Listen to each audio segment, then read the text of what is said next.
Welcome to African Mysteries, where ancient whispers, dark secrets, and untold legends come to life. These stories are based on folklore, real experiences, and cultural beliefs. Viewer discretion is advised. Let the mystery begin. Title: The Gravekeeper's Niece. In the dusty rural outskirts of Nyoka Hills, the village forgotten by time and cursed by whispers, lived a girl named Thunder. Her life began in death, literally. Her mother, Nomvula, had died giving birth to her. Or at least, that's the sanitized version the villagers were told. Her grandmother, Mozanil, told a far darker tale over crackling fires and stormy nights. She claimed Nomvula was sacrificed by her own brother, Malum Jabulani, a man whose wealth bloomed suspiciously right after his sister's untimely death. One day he was a broke taxi driver, the next he owned half the taxi rank in Johannesburg, flashing gold rings and a belly too big for humility. People whispered, but Malum Jabulani laughed all the way to the bank.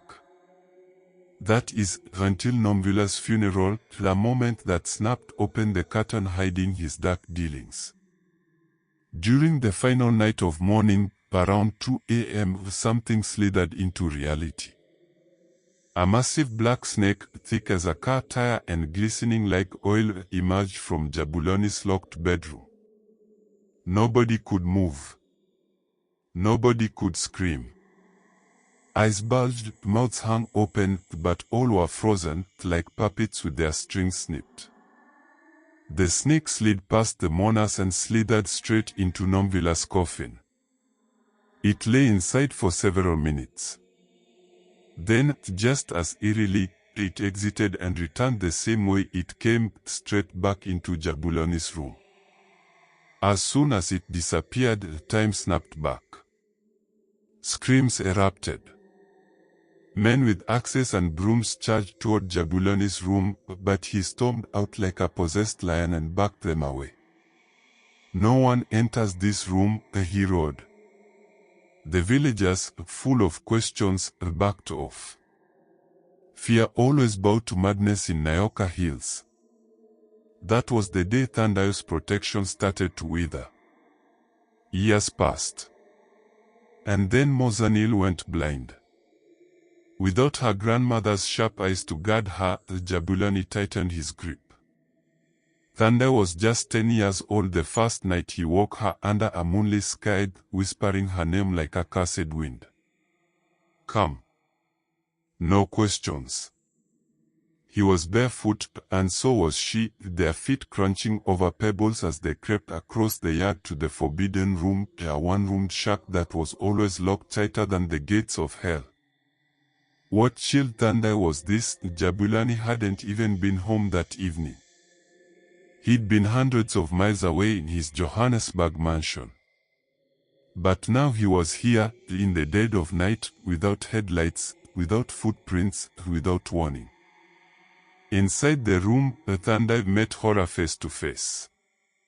The floor was dirt, cold and damp, and carved into it were two graves, complete with name plaques, one for her mother, the other for her late grandfather. Her knees buckled, her mind reeled. Graves. Inside a house. Jabulani hissed at her to kneel between them. "Greet your mother. Greet your grandfather." She obeyed.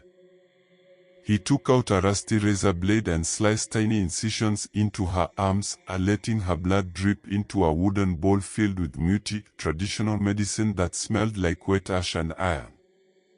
Then, as she trembled, a snake emerged from the dark.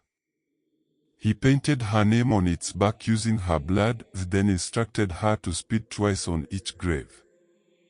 "If you speak of this night," he said, "you and Mozanil will die, in the worst way imaginable." That night didn't end. It infected her life. From that moment on, once every month, Thunder would sleepwalk. Always to the same place, in the village graveyard. Her body moved while her mind floated in a dream where she visited her husband, though she'd never seen his face. She would always wake up atop a massive, unmarked tombstone, one that no villager claimed. No one even remembered when it appeared. It was just there one morning like a forgotten god. Curiously, she was always awoken by a woman in a black robe, faceless, voiceless, except for the same phrase, whispered like smoke.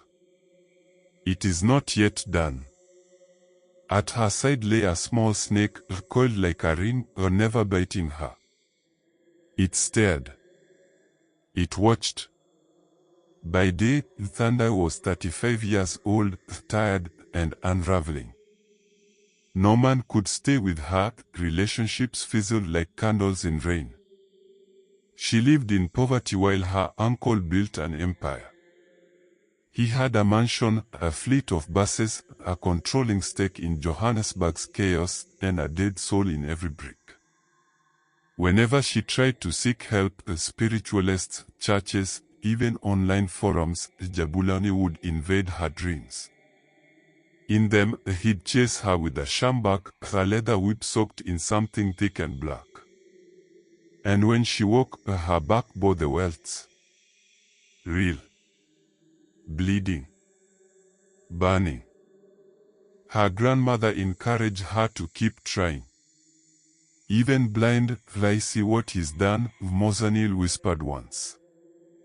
"But his darkness is not infinite. Yours must end." But Jabulani had rules. He never let them meet his wife and children. He ensured Thandai and Mozanil lived in rotting poverty, as if they were his discarded shadows. They weren't family. They were collateral.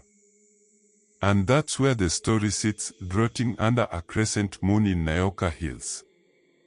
A woman haunted by monthly visits to a tomb she may be married to, a grandmother who whispers truth into the dark, and an uncle who controls his wealth not with business but with blood.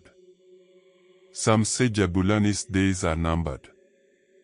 That one night, the black-robed woman will show her face.